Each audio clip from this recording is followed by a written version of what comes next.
सोने चांदी की शुद्धता और विश्वास का दूसरा नाम चीकी ज्वेलर्स कोयलसा आजमगढ़। इस लगन पर लाइए अपने सपनों के गहने और पाइए शानदार तोहफे हर खरीदारी पर। Double bedsheet, casserole, pressure cooker, 51 piece dinner set, mixer grinder, Hero cycle, 18 inch की कलर टीवी समेत और भी बहुत कुछ। शुद्धता की पूरी गारंटी, हॉलमार्क EHUID वाले 18 कैरेट 22 कैरेट गहनों की विशाल रेंज उपलब्ध। तो आज ही आइए चीकी ज्वेलर्स कोयलसा बाजार आजमगढ़। अधिक जानकारी के लिए स्क्रीन पर दिख रहे नंबरों पर संपर्क करें। सहयोगी प्रतिष्ठान चिक्की कॉस्मेटिक्स एंड जनरल स्टोर।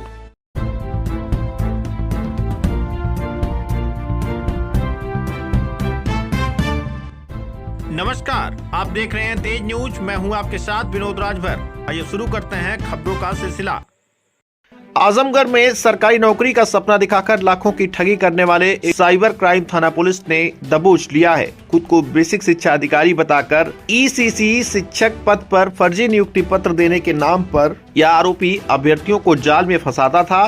तकनीकी जांच के बाद पुलिस ने अंतर जनपदीय अभियुक्त को गिरफ्तार कर उसके कब्जे से 2 मोबाइल फोन और अहम डिजिटल सबूत बरामद किए हैं।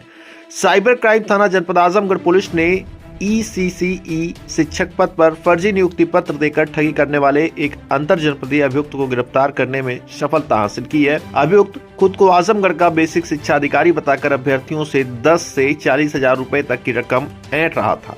इस मामले में साइबर क्राइम थाने पर मुकदमा पंजीकृत किया गया था। विवेचना के दौरान साइबर थाना प्रभारी निरीक्षक देवेंद्र प्रताप सिंह के नेतृत्व में साइबर टीम ने तकनीकी विश्लेषण और मोबाइल लोकेशन के आधार पर अभियुक्त राम सिंह पुत्र स्वर्गीय शिवगरुड़ निवासी नैका महीन झूसी प्रयागराज को गुरुवार को कस्बा पट्टी जनपद प्रतापगढ़ से गिरफ्तार कर लिया। अभियुक्त के पास से 2 मोबाइल फोन बरामद किए गए। मोबाइलों की जांच में फर्जी email ID, WhatsApp profile, ECCE शिक्षक अभ्यर्थी की सूची, टेलीग्राम ग्रुप के स्क्रीनशॉट और अन्य डिजिटल साक्ष्य बरामद किए गए हैं। SP ग्रामीण चिराग जैन ने बताया कि गिरफ्तार अभियुक्त एक टेलीग्राम ग्रुप से जुड़ा था, जहां शिक्षा विभाग से जुड़ी भर्तियों और अभ्यर्थियों की सूचियां साझा की जाती थी। अभियुक्त ने Uttar Pradesh BSA official Azamgarh @gmail.com नाम से फर्जी ईमेल ID बनाया और व्हाट्सएप व ट्रू कॉलर पर खुद को बेसिक शिक्षा अधिकारी आजमगढ़ दर्शाया। फर्जी ईमेल के जरिए अभ्यर्थियों को ECCE शिक्षक पद पर चयन का झांसा देकर 40 हजार की धरोहर राशि मांगी जाती थी। भरोसा दिलाने के लिए आधार कार्ड, फोटो और नियुक्ति हेतु 3 विद्यालयों के विकल्प भी मांगे जाते थे। इसके बाद जनसेवा केंद्रों के QR कोड भेजकर भुगतान कराया जाता था और रकम मिलते ही अभ्यर्थियों के मोबाइल नंबर को ब्लॉक कर दिया जाता था।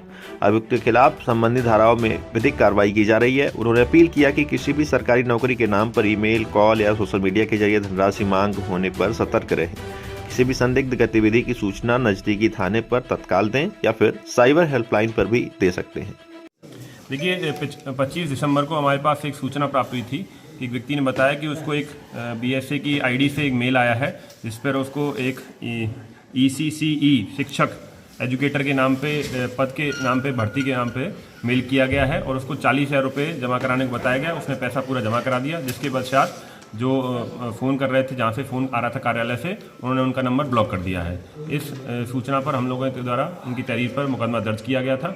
इसकी हम लोग विवेचना कर रहे थे, जिसमें उसके मेल ID को, उसके व्हाट्सएप नंबर को, उसके ट्रू कॉलर के नंबर को, सबको हमारी टीम द्वारा ट्रेस किया गया। इसमें आज इस व्यक्ति की गिरफ्तारी की गई, जिसका नाम राम सिंह है, जो प्रयागराज का रहने वाला है। इसने बताया कि इसका जो इस फ्रॉड करने का तरीका कुछ इस प्रकार था।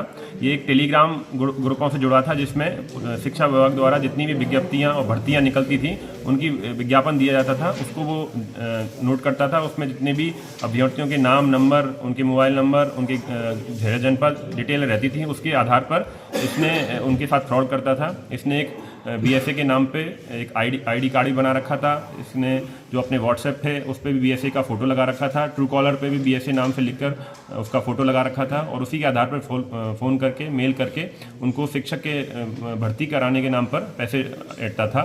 इस प्रकार से इसने कई लोगों के साथ इस तरह का फ्रॉड किया है। इसकी आगे भी हम लोग पड़ताल कर रहे हैं। जितने भी इसमें दोषी होंगे, जितने भी इनमें निर्दोष फंसे हैं, उन सब का हम लोग FIR दर्ज करके आगे विधिक कार्रवाई की जाएगी। तो लगभग ये कितने दिन से काम कर रहे थे? इसका लगभग पिछले 4-5 महीने से इसकी अभी तक जानकारी मिली है और भी हम लोग इसकी पड़ताल कर रहे हैं। बैंक स्टेटमेंट की एनालिसिस कर रहे हैं और भी लोगों की गैंग में होने की आशंका है, जिनकी भी पड़ताल की जा रही है। आगे जो भी तथ्य प्रकाश में आएंगे आपको बताया जाएगा। सर, पैसों का डिटेक्शन कैसे हुआ था? जनसेवा केंद्रों के माध्यम से ये पैसे हाँ डिटेक्ट करा? जी, ये क्या करता था, जनसेवा केंद्रों के QR कोड व्यक्ति को भेजता था कि इस QR कोड पे आप पेमेंट कर दीजिए और उसके बाद आपकी धरोहर राशि आपको वापस भी मिल जाएगी नियुक्ति के पश्चात। इसी तरह से ये फ्रॉड करता था। सर, जनसेवा का इस्तेमाल किस लिए किया जाता था? सेफ रहने के लिए? हाँ, जो कि इसका बैंक अकाउंट इसका वो ना हो, ट्रेस ना हो, इसके लिए ये क्या करता था, जनसेवा केंद्रों से कुछ कमीशन के नाम पर उनका QR कोड भेजकर पैसा मंगवाता था।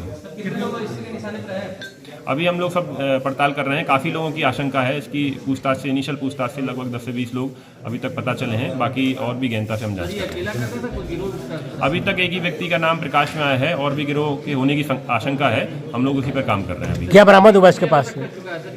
क्या अभी हम लोग इसकी बैंक स्टेटमेंट की भी एनालिसिस कर रहे हैं। पूरा डिटेल जो है उसका पूछताछ की जा रही है। कितने लोगों को ठगी बनाया था?